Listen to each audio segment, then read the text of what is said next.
What if I told you that while most people grind for every single dollar, there are artists making millions just by taping a fruit to a wall or presenting a completely blank canvas? Welcome to the strange, fascinating, and mind-bending world of modern art, where seemingly simple ideas officially turn into global masterpieces. Imagine stepping into one of the most glamorous, high-end, and prestigious modern art fairs in the world, Art Basel Miami Beach. You are surrounded by billionaires, high-profile investors, top-tier collectors, famous art critics, and journalists in designer suits, all holding crystal glasses, conversing passionately about deep philosophical concepts. You navigate through the dense crowd, walking past elaborate sculptures and abstract canvases, until you reach the central white wall of the gallery, the most packed spot in the entire venue, where everyone is standing in absolute awe. You expect to see a breathtaking bronze sculpture, a hyper-detailed oil painting, or a historical masterpiece, but as you get closer, your eyes lock, and your brain completely freezes. On that massive, pristine white wall, there is literally nothing except a regular banana taped to the wall with a single strip of gray duct tape. No golden frame, no marble pedestal, not even a sophisticated, artistic angle. Just an ordinary banana bought from a local grocery store, slapped onto the wall with a silver construction tape at a lazy, crooked angle. The real shock comes when you learn who created it: Maurizio Cattelan. Cattelan is no ordinary painter or sculptor. He is known as the ultimate prankster, satirist, and master of conceptual art in Italy. For decades, he earned a reputation as the Joker of the modern art world, a man famous for creating a fully functional 18-karat gold toilet sculpture and other provocative installations. Prior to this banana piece, Cattelan had been working on a concept for months. He initially tried to sculpt a banana out of bronze and resin, but no matter what he did, he felt the finished product looked fake and hollow. Then one morning, waking up in his Miami hotel room, he looked at a real banana sitting on his table and thought, "Why am I overcomplicating this? Why make it out of bronze when the real banana itself carries the entire philosophical point?" He walked down to a local Miami fruit stand, bought a bunch of ordinary bananas, picked one out, and used a simple piece of gray duct tape to stick it to the gallery wall. He titled the artwork, "Comedian." The moment news of this piece broke, the media and the entire art world violently exploded. Traditional critics, classic artists, and the general public went ballistic on social media. Everyone argued, "This is an absolute insult to true craftsmanship and human effort. How can anyone bring a cheap, perishable fruit into a gallery and label it modern genius?" But Cattelan and his gallery owner, Emmanuel Periton, responded with absolute calm. "You are missing the profound concept behind it. This banana is not just fruit, it is a symbol of rapid decay, a commentary on how society assigns artificial value, and a mirror reflecting global consumerism."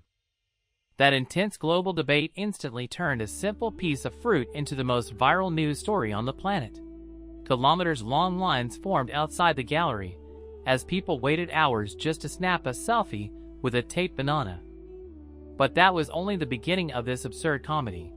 A few days passed, and a very natural problem occurred. The banana started turning brown, soft, and rotting. Seeing their historic masterpiece decomposing, the gallery didn't panic at all. They casually peeled the squishy banana off the wall, tossed it in the trash, grabbed a fresh one from their back office fridge, and taped it right back up.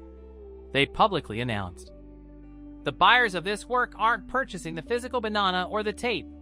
They are buying the certificate of authenticity for Cattelan's concept.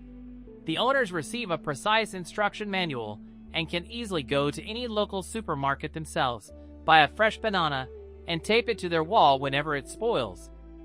However, the most dramatic and hilarious twist happened when the spectacle reached its absolute peak. One afternoon, while a dense crowd stood watching the piece and cameras were rolling, a tall man calmly pushed through the spectators. He was David DeTuna, a performance artist.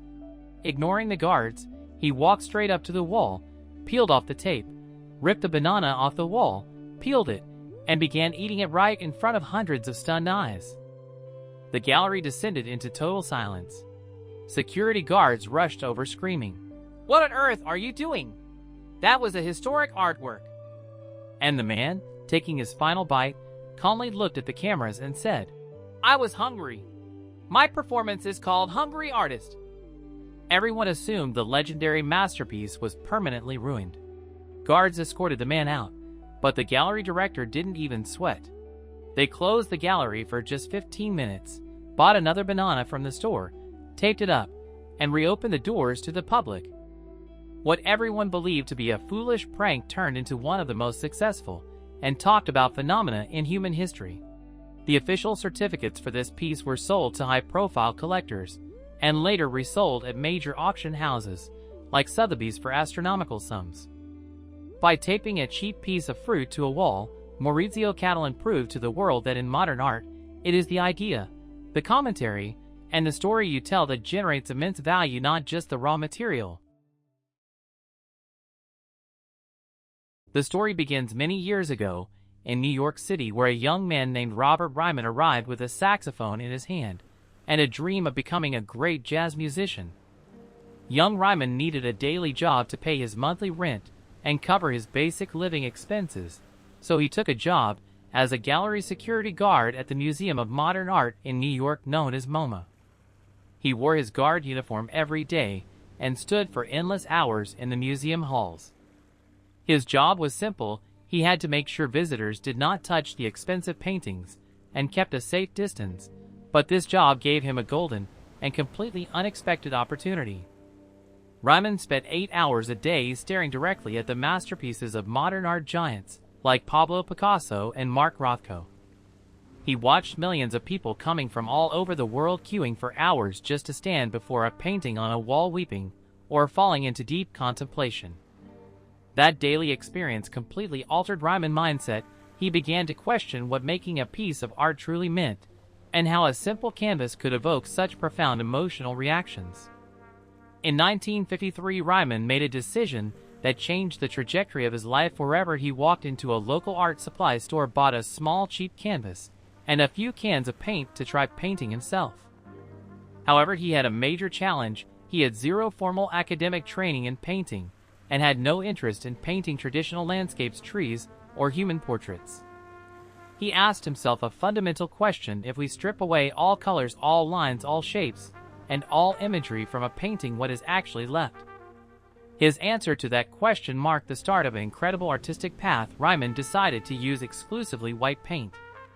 He took a massive square canvas and began meticulously applying layers of white oil paint onto its surface. He drew no outlines, created no shadows, and left no patterns behind. When he finished, what remained on the wall was a solid, pristine square of pure white paint. If a stranger walked into the room, they would assume it was an untouched canvas that the artist forgot to paint on, or simply a base layer of white primer. Yet Ryman considered the work complete. He titled this piece, and almost all his future work, simply Untitled.